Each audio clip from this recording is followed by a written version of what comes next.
It is 2025 and am I in focus? What does that mean? Fun fact, I have no idea how my camera works. Life costs money. Knitting also costs money, quite a lot more than I ever anticipated. Any hobbies in the fiber arts realm can get quite expensive if you're not intentional about what you buy and how you buy. If you watched my 2024 year in review, I laid it all out on the table. I shared how much I spent on patterns, on yarns, on tools and notions. So we have a baseline on what I tend to spend. And many of you might not consider what I spent last year to be a lot of money. I really don't have a frame of reference because it's the first year I ever truly analyzed how much I spent on my hobby. But if I had to guess, it was quite a lot less than what I'd spent in prior years. I mean, the year I went to the New York Sheep and Wool Festival was probably peak hobby spending for me. My assumption is that things have sort of leveled out since then. And I attribute a lot of that to the tips that I'm going to share in this video. So I'm going to share 5-ish things that I have done to lower the cost of this hobby. Tip number 1, wait it out. Do not play into your impulses. If a yarn purchase or any purchase related to this hobby feels like you have to do it now, your brain is lying to you. You don't have to do it now. Nothing about knitting is life or death. Nothing about yarn and fiber is life or death. Ask yourself, why do I feel like I have to get this thing right now?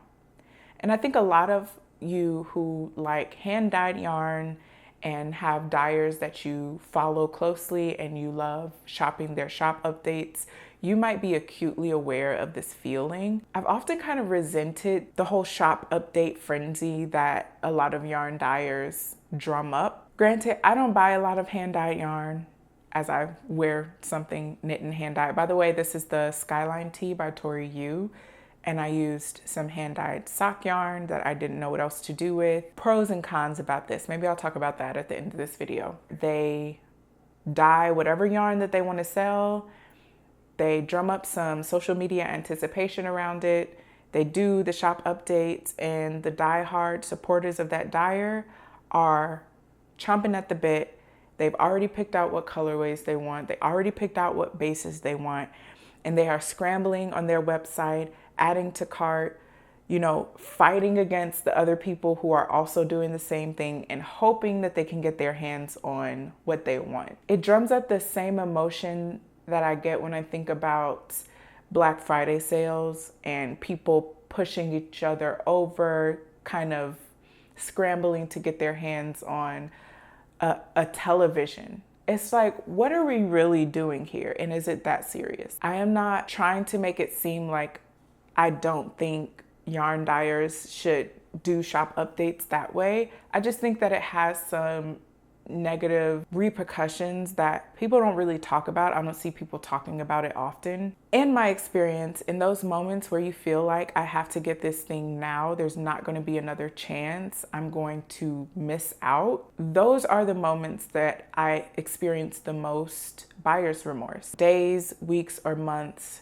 after that, I realized that it wasn't that serious. It usually isn't. And when it comes to yarn, even with the one-of-a-kind yarn dyer shop updates that you feel like will never come around again, so what? So what? It's okay to miss out on things sometimes. So wait it out. If you get an ad, or you hear about a shop update, or you find a yarn that you really, really love, put it in your cart or think about it for a few days, maybe a couple of weeks. And if you want it, let's say a week from now, just as much as you wanted it when you first saw it, then perhaps it's something that you should consider getting.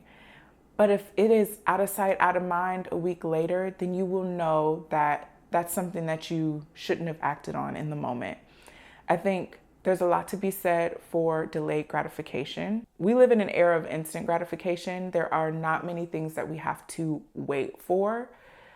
And so it has almost become expected that whatever it is that we want, we can get it right now. It's okay to wait for things. It's okay to let things cool off. And in that cool off period, I've often found that I don't want that thing as much as I thought I wanted it. Or I don't need it right now the way I felt like I did when I first saw it. So I think there is a lot to be said for just taking a beat. You don't need it right now. You don't need it at all, but you especially don't need it right now. My second tip is to sign up for newsletters and email lists from your favorite dyers or designers or yarn shops. Very often they will share subscriber exclusive discounts. A lot of times newsletters and email lists is going to be the place that you hear about those things. Let's say you love Pearl Soho yarn. Pearl Soho does sales all of the time. They release a new yarn that you really want to try. I guarantee you within the next couple of months, that yarn that you fell in love with will go on sale and you can buy it then and save a little bit of money. I offer that tip with the caveat that a lot of times email lists and newsletters can be another source of temptation that you might not respond positively to. So as they are sending you emails about sales and discounts and all these other promotions, you may be tempted to buy something that you otherwise wouldn't. And therefore, it really kind of defeats the purpose of using those newsletters and email lists as an opportunity to save money on something that you were going to buy anyway. Like if you find that these newsletters are tempting you to spend money that you weren't planning to spend at all, then maybe that tip is not applicable for you. You really have to know yourself and your purchasing tendencies and know whether doing something like that would increase temptation or help you save money on something that you were already going to buy. All I can do is offer the tips that have worked for me. Okay, so the third tip is to shop destashes. A lot of makers on Instagram have separate accounts where they destash their yarn that they no longer want.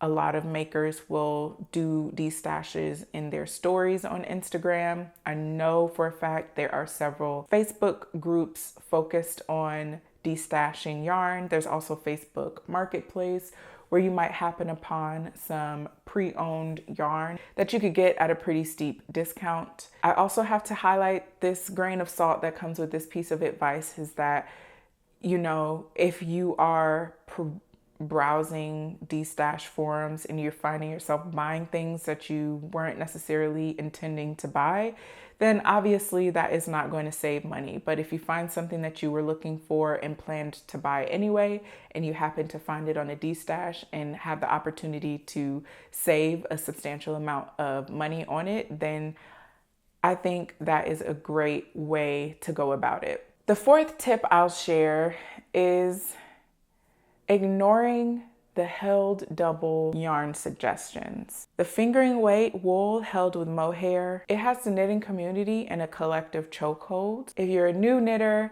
and you are not confident when it comes to substituting yarn, then I get it. You might be inclined to buy the exact yarn that a designer suggests to make their pattern. I think when it comes to a lot of, especially the more popular designers, I see it a lot with Petite Knit. I see it a lot with My Favorite Things Knitwear. You don't need the mohair. You really, really don't. A lot of times it can more than double the cost of your materials for a project. You know, holding a sport weight yarn single to knit something, you would need double the yardage if you wanted to knit that same thing with a fingering weight plus mohair. And mohair is not cheap. And especially if you are doing hand dyed as well, it just adds on to the cost.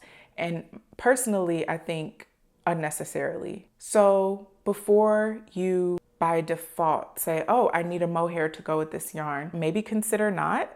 Like maybe consider that there's another way to do it. And if you love mohair, obviously this advice isn't for you. But if you want to reduce the cost and still make the thing, you need to get comfortable with yarn substitutions. And that doesn't just apply to mohair, that applies to anything. Like if you look at a pattern and you look at the suggested yarn and you know it's out of your budget, you have to get comfortable with the idea of substituting yarn. I think it is almost inevitable. Me, on the other hand, from the very beginning of my journey, I substituted yarn. I was like, I'm just gonna knit this thing with what I have, and that's gonna be the end of it. But a lot of people feel nervous when it comes to substituting yarn. And I mean, you don't know what you don't know, but it might take a little bit of trial and error, but in my experience, it is often very much worth knitting with a different yarn than what is suggested in the pattern. Maybe the yarn suggested is not accessible from a cost perspective, but it could also be inaccessible just logistically speaking. You cannot find the yarn in your local yarn stores. Maybe they don't ship to your country. Don't let that be a barrier for you to not make something. There's always going to be the opportunity to substitute yarns, especially when it comes to holding yarns double.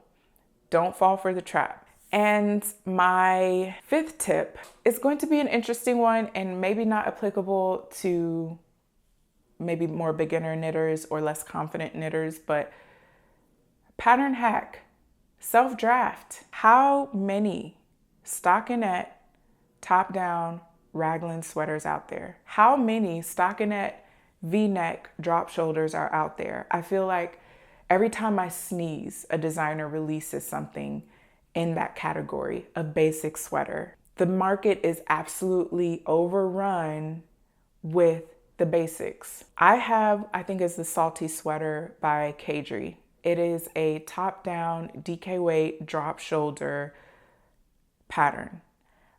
That is a perfect base to make a multitude of modifications. I can add a texture to the main fabric. I can change the ribbing from 2x2 to 1x1 or a twisted rib. I can knit it off gauge. Maybe I have a worsted weight and I want to make a basic drop shoulder sweater. I can still follow the Salty Sweater even though it's written for DK, but I can do the math and knit it off gauge, and I can have exactly the sweater that I envisioned in my mind. I can do a split hem.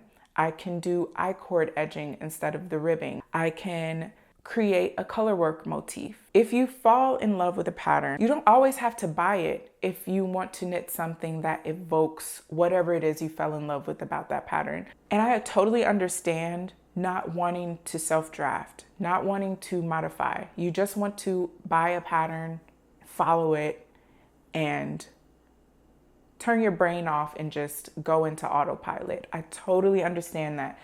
I have done that as well. But I think I'm at the point now where I'm not buying a stockinette sweater. I'm not buying a stockinette sweater. You cannot make me buy a stockinette sweater pattern.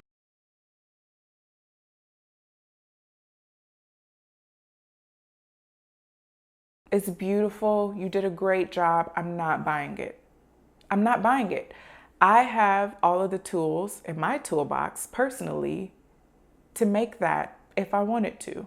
I do not have to buy it to make it. And I respect the hustle, but there is nothing new under the sun anymore, especially when it comes to knitting.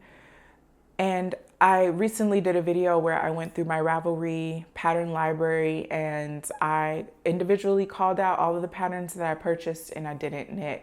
And I think that was a really eye-opening exercise for me. I don't need to buy all these patterns. I really don't. I'll just close it out by saying, if you find yourself tempted to buy your third top-down stockinette raglan pullover with a crew neck, just think twice before you do it. If you're curious about what I'm wearing, this is the Skyline Tee by Tori Yu. I use hand-dyed sock yarn that I got off a D-stash a few years ago.